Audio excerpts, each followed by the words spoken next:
Okay. Start today with a quiz. Let me hide the votes from you. The quiz is this one. We have this differential equation, and we have these initial conditions. And the question is the solution to this differential equation most like which of these four things, or not really like any of them?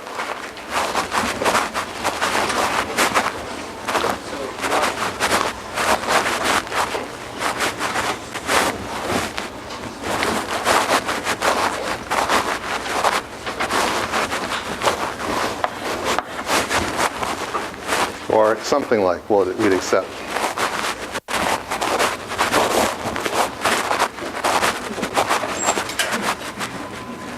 Yes, what's the question? Did I intentionally erase this stuff over here? Yes. I didn't. I unintentionally wrote it.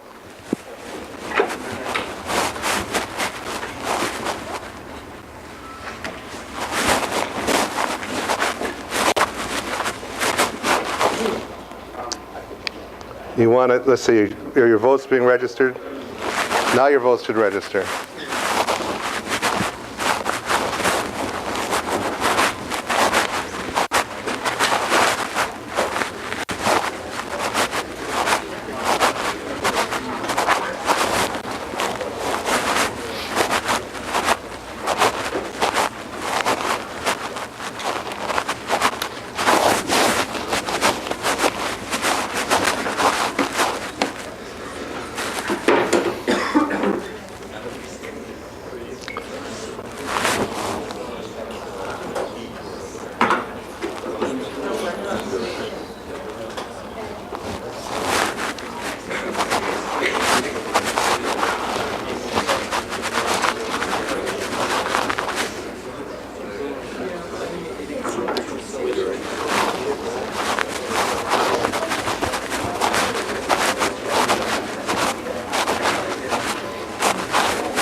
Okay, we'll do 30 seconds left.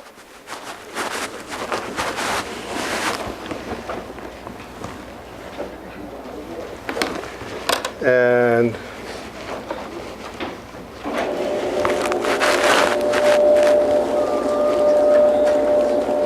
okay, 15 seconds left.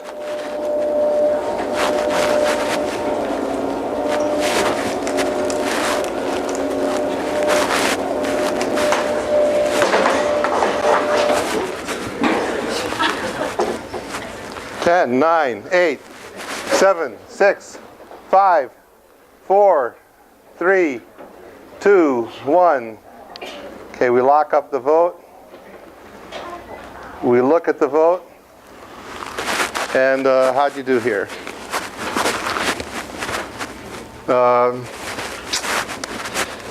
Now, I'll tell you what I think the right answer is. And let's see if, like last class, I was wrong. But I think that's the right answer. Okay, so how do we think about this? You have at least three ways to think about differential equations like this. One of them is from Math 293.0, which is that you know analytically how to write formulas for these kinds of things. One of them is you can know how to numerically integrate them on the computer. And if you think about the numerical integration intuitively, that will give you another way of thinking of the third way, which is that these equations say something which you can think about intuitively, like I did walking around the class the other day. Okay, so how do you think about this differential equation? If you want to do it with pencil and paper, we can guess a solution, see what the solution looks like, and so on. It looks something like the harmonic oscillator equation. You know, we had this equation like this, which is what we've been talking about for most of the last week and this week too. This is our main equation. This looks a lot like it. It's actually quite different. What's the difference? Is a minus sign. So this one says that the acceleration is proportional to minus the position. That's what I did in class the other day. This one says the acceleration is proportional to the position.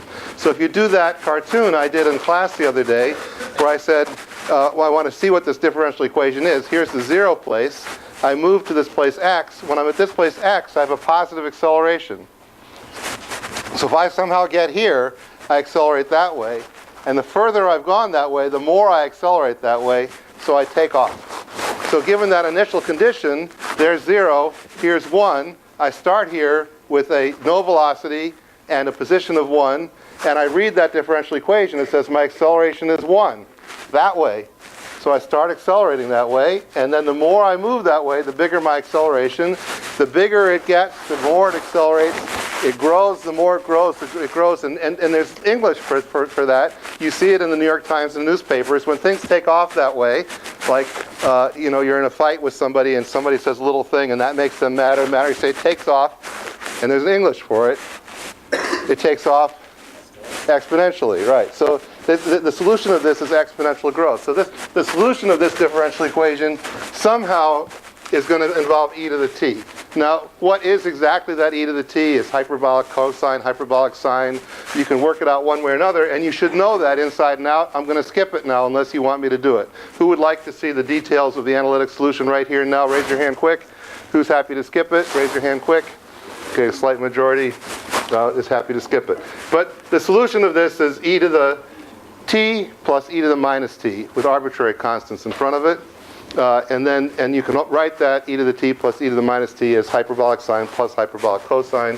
Why do you write it that second way? Is it makes it easier to accommodate initial conditions like this. This is a harmonic oscillator equation. Different. This one goes back and forth. That's the one we've been talking about.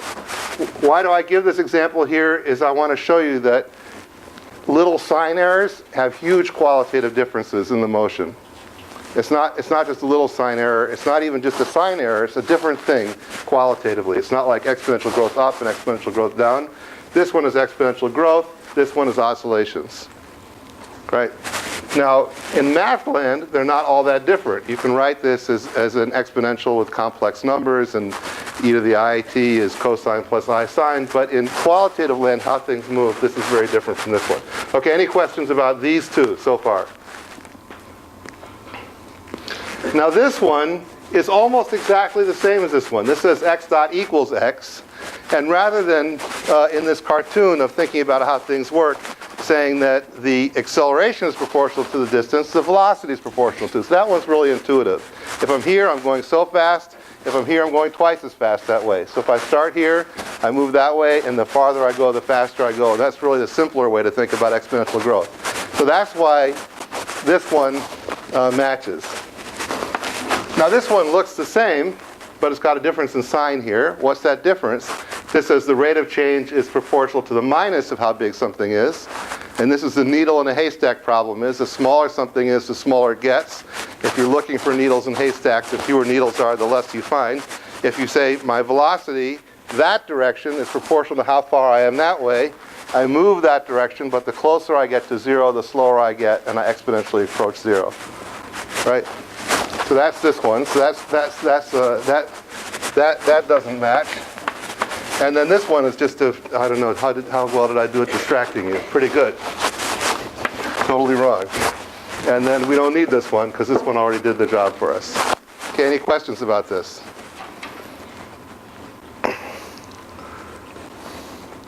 Happy with that?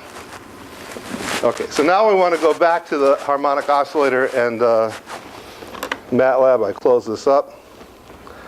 I've got my 101 votes. And I want to find my way around MATLAB here.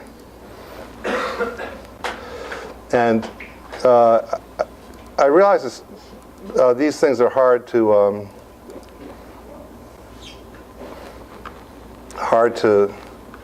read.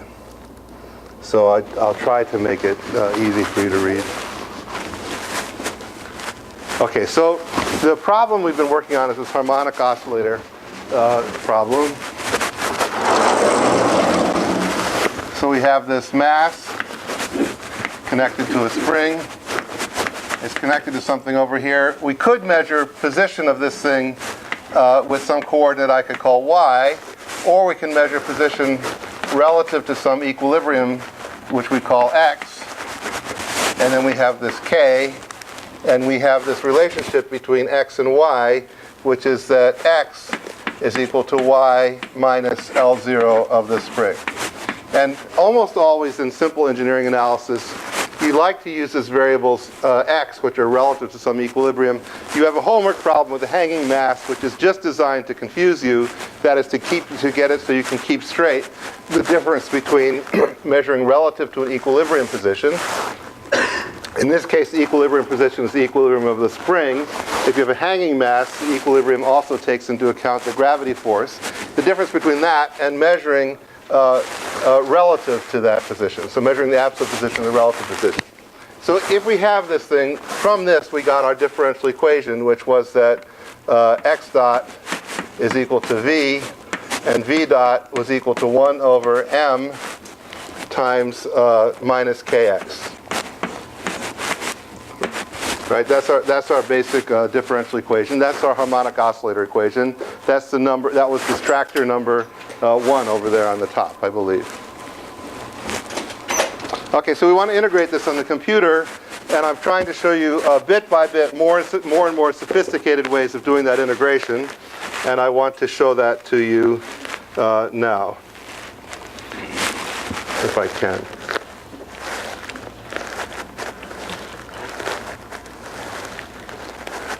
Is that too dark? Is that okay? Can you read the screen fine? Yes? Everything's fine as far as that goes. My vulnerability has been blocked.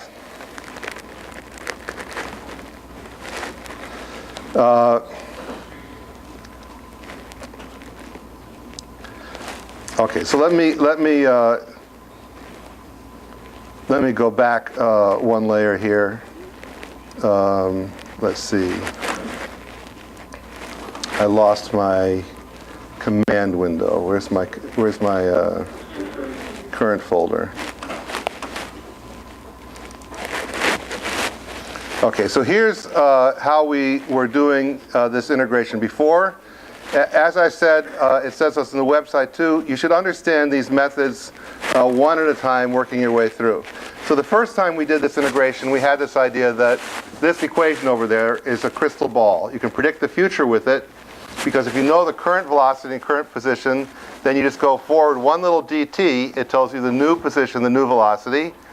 Now we know the rules over there, we can go forward a little bit, and we can write a program that just loops through like that. Then the first version of it is you just loop through like that, you forget the past. The second version is you make an array, so you store up all the variables. MATLAB becomes more efficient because you've stored things up efficiently. Then the third thing is we try to separate out the Euler method, this idea of how the crystal ball works, how we look forward in the future from the differential equation. And this is what I showed in class last time. So here's what I have here. So we put the differential equation into MATLAB here, and we put the Euler method here. So let me just talk this through again for review. What we're saying is, if we know the current state of the system, two numbers z, and those two numbers in this case are the position and velocity of something. If we know the parameters, in this case the parameters are going to be the mass and the spring constant. If we know the time, in this case we don't actually use the time explicitly. This would be useful if we wanted to have a forcing function as a function of time. Then we can predict the future. How do we predict the future? Is we have that the rate of change of position is the velocity, and the rate of change of velocity is this minus k over m times x. And somehow I lost my key line at the end, which is z dot then is equal to x dot and v dot. And for some reason MATLAB, we've set this up to make a column vector here. So it says if I know the current state, I calculate the rate of change. Now what goes down here on the right-hand side is going to be different depending on what mechanics problem we're doing. This is what happens with the harmonic oscillator equation. If instead we were doing the Honey equation, we would have here v dot was equal to minus c over m times v, and then maybe plus g. So this tells us what the rule is for the acceleration. Separate from that, we have our Euler integration. How do we predict the future? And the way we predict the future is all in this one line here, this one line of this code, which says, if I know the present, that's a pretty good estimate of the future. But I really want to know the future. I take the present, multiply by a little bit of, add to that, multiplying a little bit of time times the rate of change of the state. So this thing called right-hand side is what goes on the right-hand side of the differential equation. And we calculate that with this function here called right-hand side. Now this tells us the new value, and then we want to do new value, new value, new value, and we want to store it all up. And so all these extra lines here of code around that main key line are just about storing that in an array. So we have one row of the array corresponds to one time. We keep track of what that time is. Then we get the new line of the array. Then we put that new value into a new row of the array, and we have a new value of the time, and so on. So all the first, third, and fourth line of this loop are just about taking this information and putting it in place into an array. Okay, then once we've solved the differential equation, here's the solution, the Euler method. Then we can look at the x component, which is the first column of the array, and the v component, which we've made the second column, and we can plot this or that, which is what I showed last time. Okay, any questions about this code or how it works? Yeah? Why did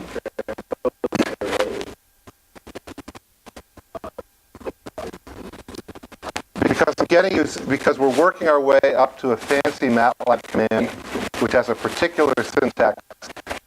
And it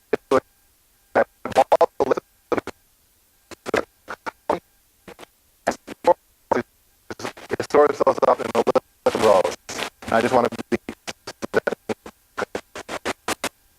think of the current state as a list of numbers, but when we store up a bunch of states, instead of putting the lists next to each other, we put them underneath each other in rows. That's what all this transpose is about. So it just looks useless here. We could have just stuck with rows all the way or columns all the way, but it's just for consistency with what's coming up. Not yet in today's lecture. Yes? Just wondering, isn't a rate different than a vector or First of all, in mechanics, we have this concept of vector, meaning an arrow. It's got 2 dimensions, 3 dimensions. Let's skip that. You can represent that with a list of 2 or 3 numbers. That's the common factor. In MATLAB, I don't know what the official language is. I use the word vector to mean a one-dimensional array. So a one-dimensional array I call a vector sometimes. And it might be a row array or a column array, and I still will call it a vector. So what's a matrix? A matrix is something which has rows and matrix and array are the same thing. Matrix and array are the same. A vector is a special case which only has one row or one column. Does that address your question? And I don't know if that's the official language. That's the way I use it. Anybody have objection with that language? To that language? Okay, so conceptually, what we have here then is we have our differential equation, which tells you how to think about the rates of change knowing the current state. We have, given that, we've got our crystal ball, which marches into the future using that information, and I've got these conceptually isolated. Now what I'd like to do is go one more step in this conceptual isolation. And the one more step is this little reasoning here, where I predict the future by looking one step ahead and march. This is what I said was what my girlfriend's friend from graduate school told me was the stupidest way to do things. And there's smarter ways to do things. And you'd like to take this recipe and isolate that so you could do smarter and smarter things. So for example, what would be a smarter thing to do here would be to, this tells us a new value of z. If we had the new value of z, we could use that to predict the new rate of change. And now if we want to march forward in the future, we could use our estimate for the new rate of change and average it with the old estimate and then take a forward step like that. Or we could take a half step into the future, calculate what's the rate of change there, and then use that to take a full step into the future. That was the method I ended up using in graduate school. So you can do fancier things in here. So we'd like to isolate the solution method from the from the other stuff. Now, what's the other stuff? The other stuff is setting up what the parameters are in the problem, what time interval we want to integrate for, how accurately we want to integrate, represented by the number of points here, the plotting we want to do afterwards. So that means we have three parts, sort of the setup part where we sort of set up the problem. We have the method part, and we have the differential equation part. So now I'm going to show you a way to do that. Okay, so now this is trying to separate things out into three parts. So what we have is the same differential equations down here at the bottom. And up here at the top, I've got all the same setup stuff, but I don't have my Euler method. So what I do is I have this one command here, which says, use Euler's method to solve the differential equations. And then I've written a program, which is Euler's method, which will work for any differential equations.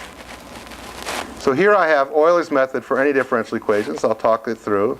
Here I have a particular differential equation, the harmonic oscillator. And here I say, please solve those equations. And here's some setup stuff. Okay, so let's just start with the setup stuff, which is easy. We've got a mass, which we call P dot M. Why do we call it P dot M and P dot K? Is so that we can use the single letter P to pass things from one program to another. P contains P dot M and P dot K. So down here in the differential equation, when it gets passed in P, I can put P dot M or P dot K. Okay, by the way, this Saturday at 2 o'clock, I'm going to go through the whole thing in detail and more slowly for people who have trouble with it here. In this room, 2 o'clock Saturday. Okay, in this case I want to do 200 time units. I want to go through the loop 10,000 times. I've got these initial conditions. x0 is 1, v0 is 0. Now I'm going to store the initial conditions as a list of two numbers. A column list, that's what the transpose is for. Okay. Now I want to say, please solve the differential equation. How do I say that? I say Euler method. What does this text mean? It means later on I happen to write something called Euler method.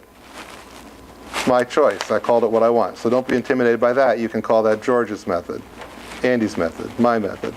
And I say, when would I like to solve this differential equation? Well, I'd like to solve it from time equals 0 to 200. So I tell it I'd like to solve the differential equation from 0 to 200. What are the initial conditions in the differential equation? Those are those list of numbers, x0 and y0. How accurately do I want to do it? I want to do it with 10,000 integrations. What parameters am I going to use? I'm going to use p, these parameters, they get passed. After I solve the differential equation, I get this big array of numbers. Each row of this is an x value and a v value. So this is going to be an array that has, in this case, 10,000 rows. The first column will be the x values, the second column the v values. So I can pull out the x values and the v values, and then I can plot what I want, t on the x-axis, x on the y-axis, or whatever. And these labels here since I keep changing my mind about what I'm plotting and I don't want to type again, let me just get rid of that. So now I can run this program. I didn't show you how this integration works yet. I'll show you in a second. But just to show you what the result is, this is the harmonic oscillator again, and somewhere it makes a plot. Exponential growth. Now, is that right?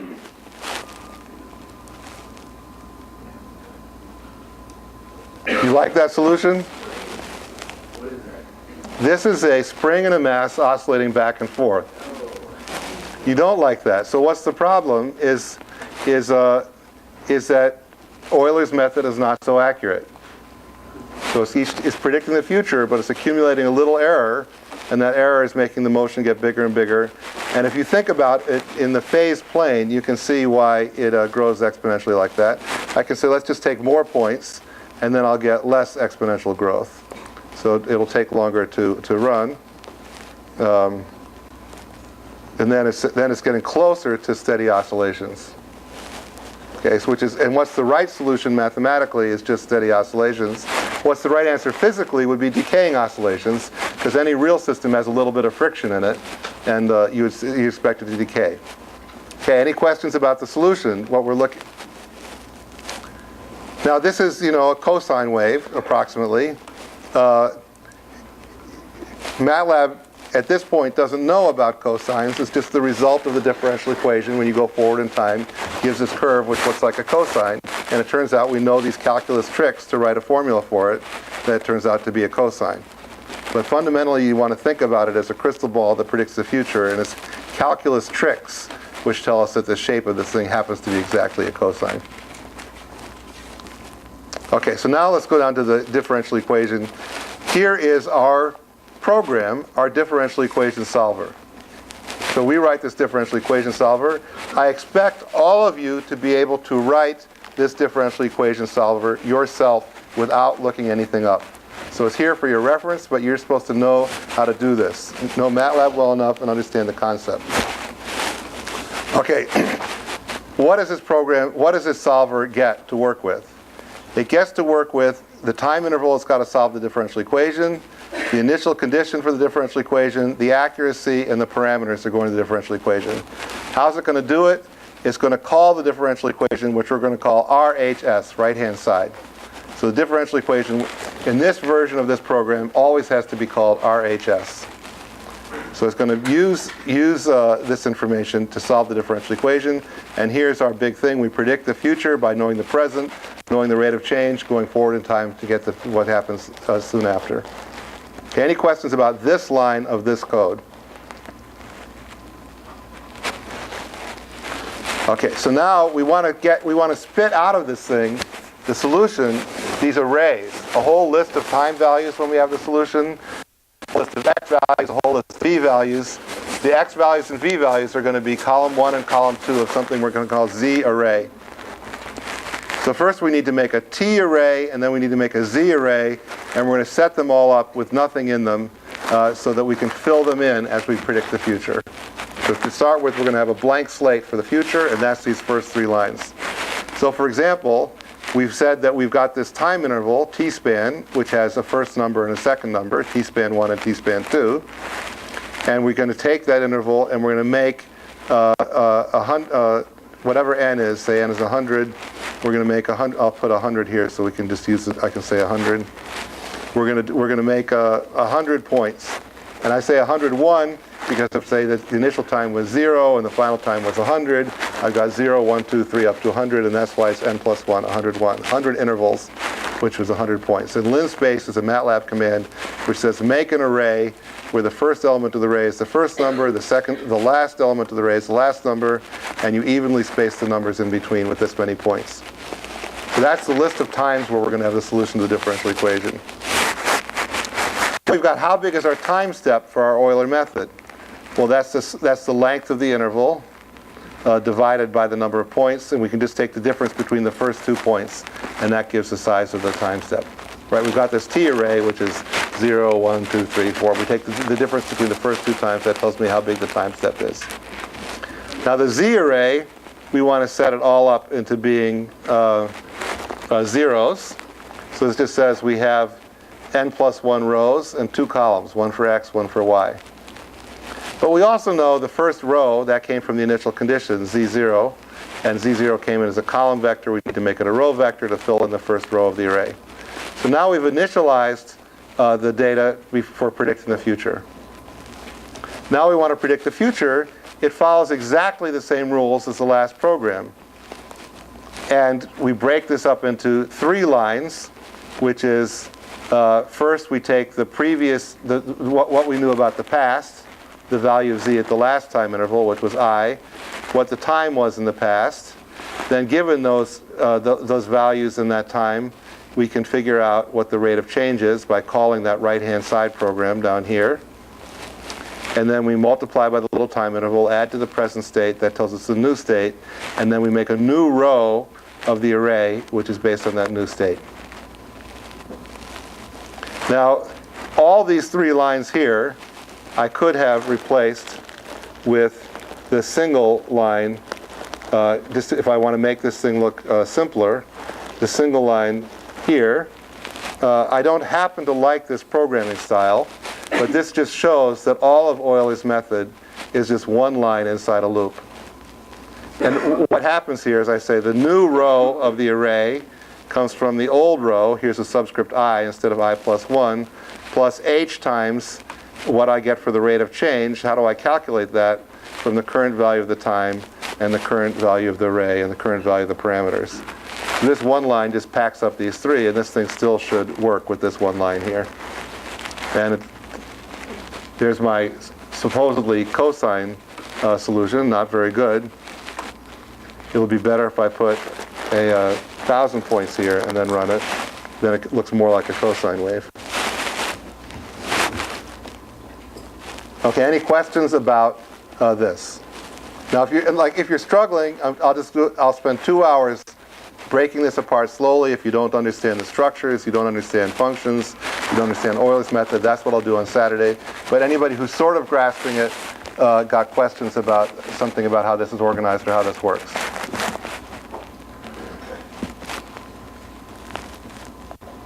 Okay, so we're going to come back to this now with a harder problem, but now I want to get back to mechanics and get to this harder problem. Video blank. Blank screen. This will blank the screen. That's what I want to do, blank the screen. Video blank. This will blank the screen.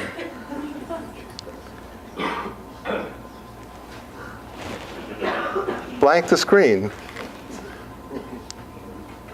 Okay.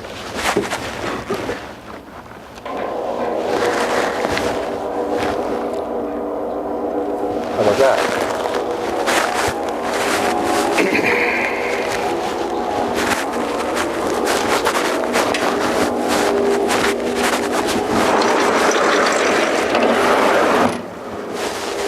Okay, so what we want to do is we want to look at a 2-degree of freedom system. And to make it simple, let me just give a sort of simple example of a 2-degree of freedom system. And it looks like so.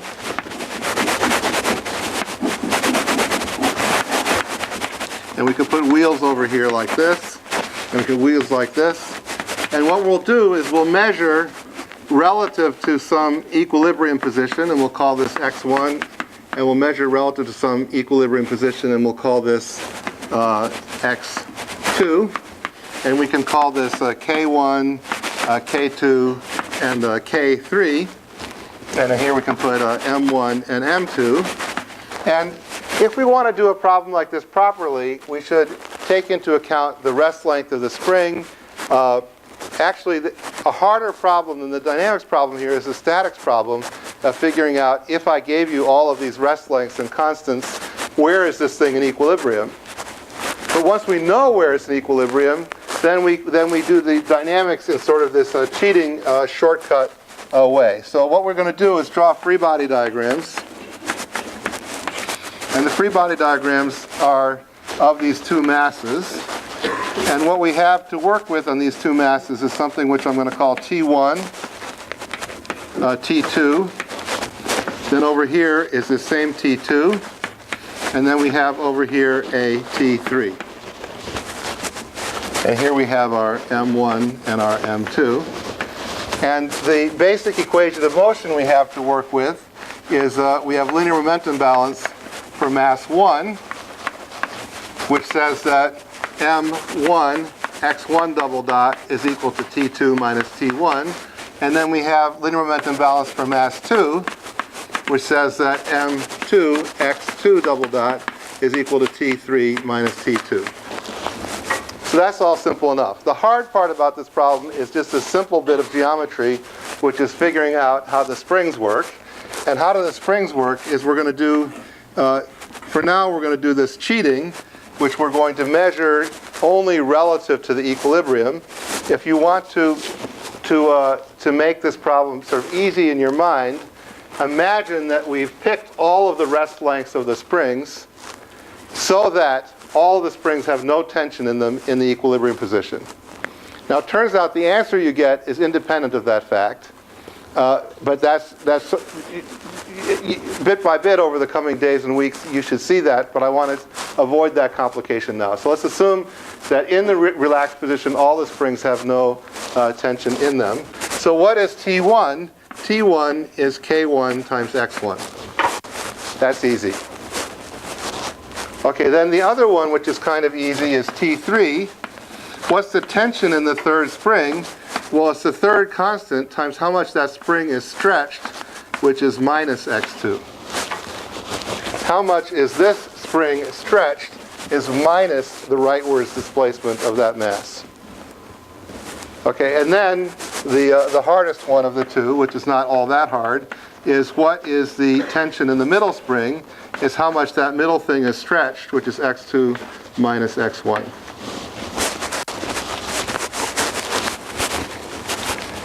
Now all this looks easy enough, it's just that there are 1, 2, 3, 4, 5, 6, 7, 8 places you can make sign errors, and unless you make the right cancellation, you're going to get totally the wrong answer if you make any of those sign errors.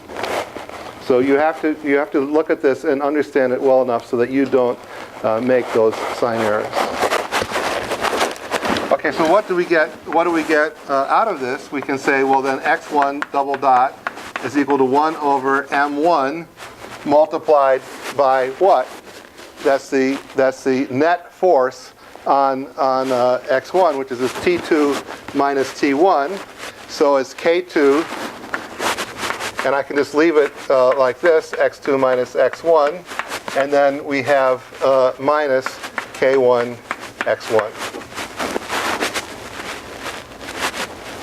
And then similarly for x2 double dot, we have 1 over m2, and then we have what's pulling on this x2 double dot.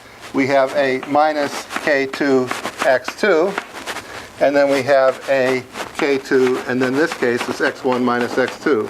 It's exactly the opposite force that was pulling on x1.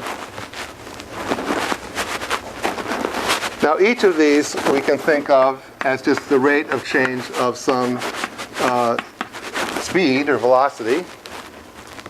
And then we can supplement this with the same equations we had before. x2 dot is equal to v2, x1 dot is equal to v1. And this whole thing then is a set of 4 first order ODEs.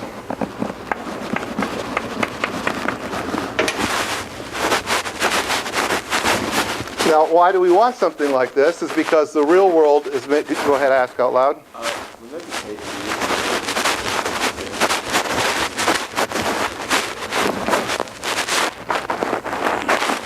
Okay, great. The real world, we're dealing with machines which are made of many parts. You would like to understand how things with many parts work. This is just the simplest example. Overall, what's happening in this course is we went from statics, where we're dealing with vectors, to dynamics, where we have vectors and time. I'm trying to get you used to the world of time and differential equations. And now we're still dealing with time and differential equations, not vectors so much, but we want to look at the idea of different things moving in different ways together. Okay, now the question is, how can a system like this move? We can try to work this out with pencil and paper. It's within our reach to do this with pencil and paper, but I'm going to choose not to do that. The main reason I want to not do that is because most problems you can't do with pencil and paper. Most problems you can do on the computer, so let's just do this problem on the computer. It turns out this particular problem, what do I mean by this particular problem? Problems with linear springs has a whole set of interesting features to it, and I'm going to try to show you a little bit of those interesting features now by means of computer solution. Yes?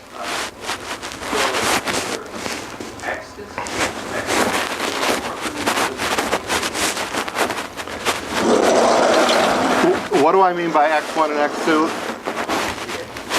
Okay, so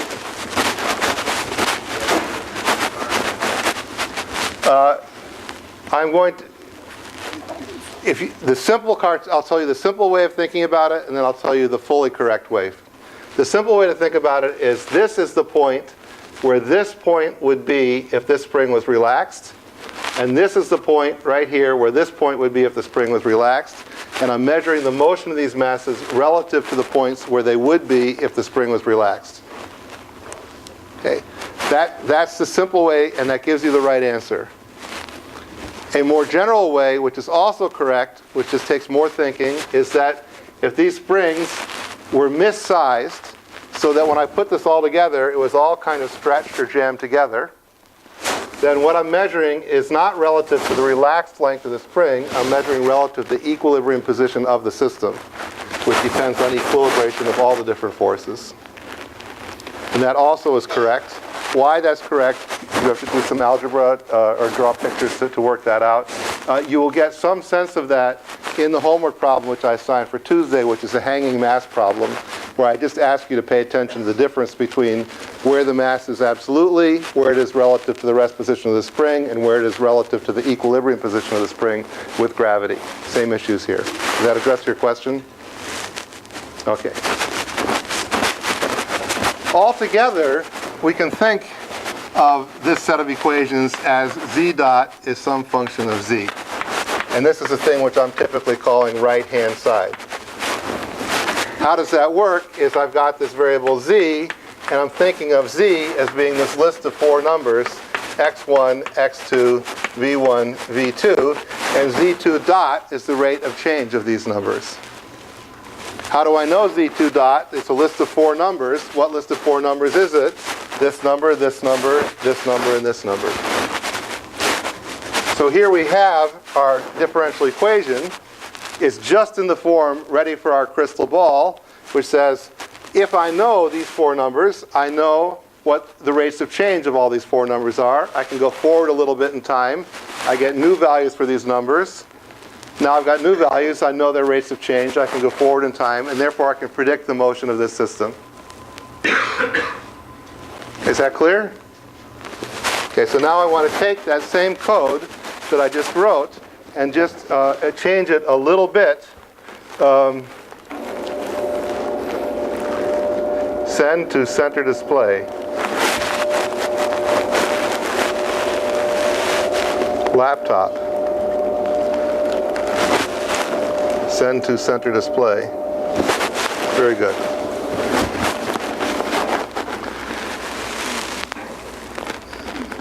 So somewhere over here I've got this program already written, so I've got to find it.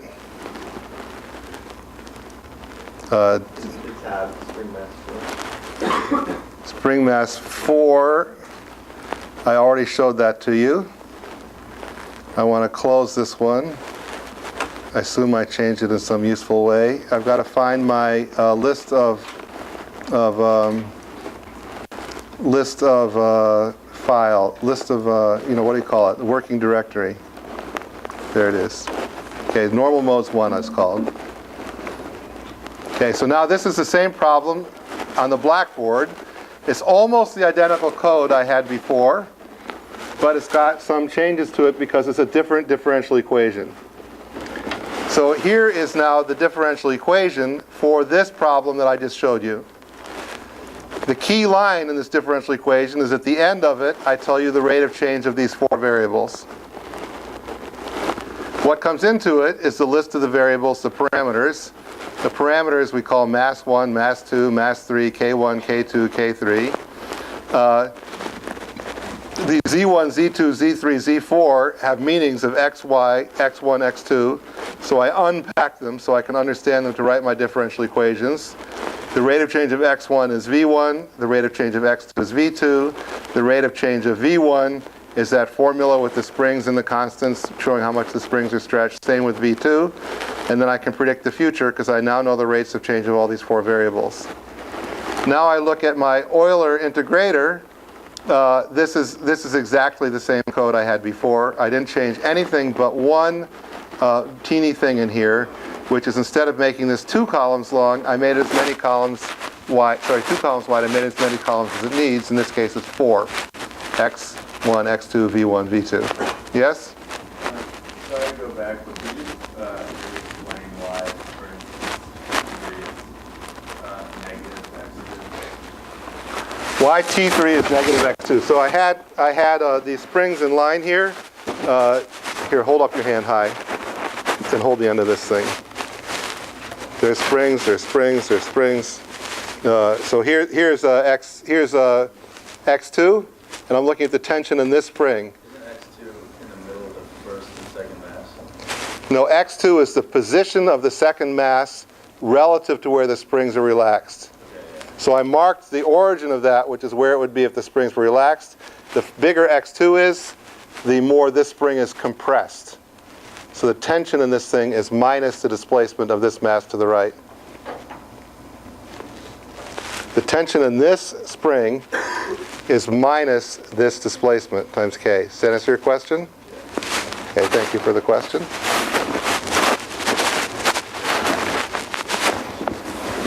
Okay, so this code is exactly the same as last time, but I've left 4 columns in this Z array.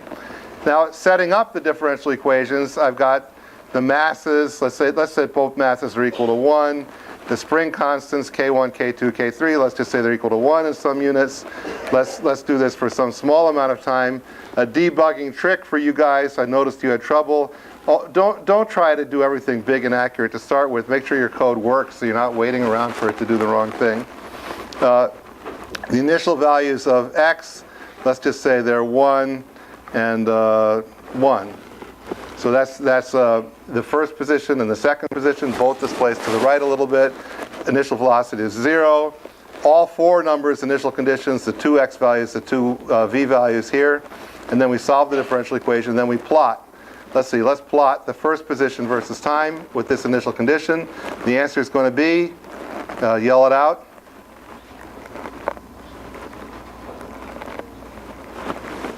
So I've got these 2 masses. I have an initial condition. They're both displaced to the right. And I'm going to plot this one versus time. Okay, we run this thing.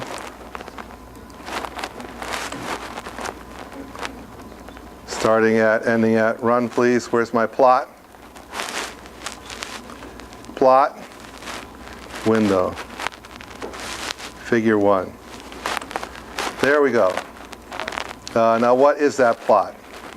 What's that trying to be? Is that really what it's trying to be, or is that a numerical inaccuracy? Let's make it more accurate and run it again. Now it looks like it's trying to be a sine wave or a cosine wave. Let's make it more accurate, run it again. Looks like it's a cosine wave. Just steady oscillations. So you take this system with these springs and masses, you displace it, and both x1 and x2 oscillate back and forth like this. Okay? Any questions about that? Go for a little longer time, see more oscillations. A little longer time. Any questions about that? Yes? X2, let's say you wonder what x2 is doing. So let's make a plot of t array and x2. And let's add that to the plot and see what it's doing. And you don't see anything different because they're right on top of each other. Okay? Now what would happen if instead of initial conditions I put 1 and 1, I put 1 and minus 1? So now, here they are at equilibrium, and I start them by pushing this one to the right and this one to the left. What's the motion as a function of time going to be? They're going to repel and attract and repel and attract. And now what do we get? Okay, then it becomes more clear. So no matter what we do, we get sine wave oscillations again. Is that right? Okay, well let's try putting 1 and 0 in. Let's do nice simple initial conditions. Now what are we going to get? Different kind of sine wave? No.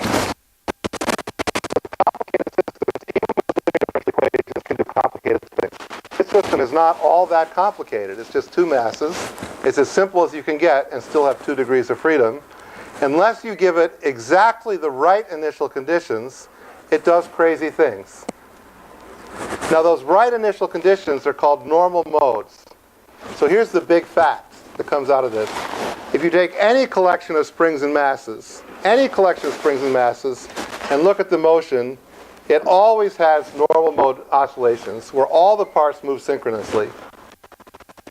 We've got 2 normal modes. In this case, the 2 normal modes were the 2 masses moving together and the 2 masses moving apart. Any other motion is a superposition of those 2. But because these 2 different sine waves, this one and this one have different frequency, when you add them up, you get a complicated motion. So here we can get the normal modes how we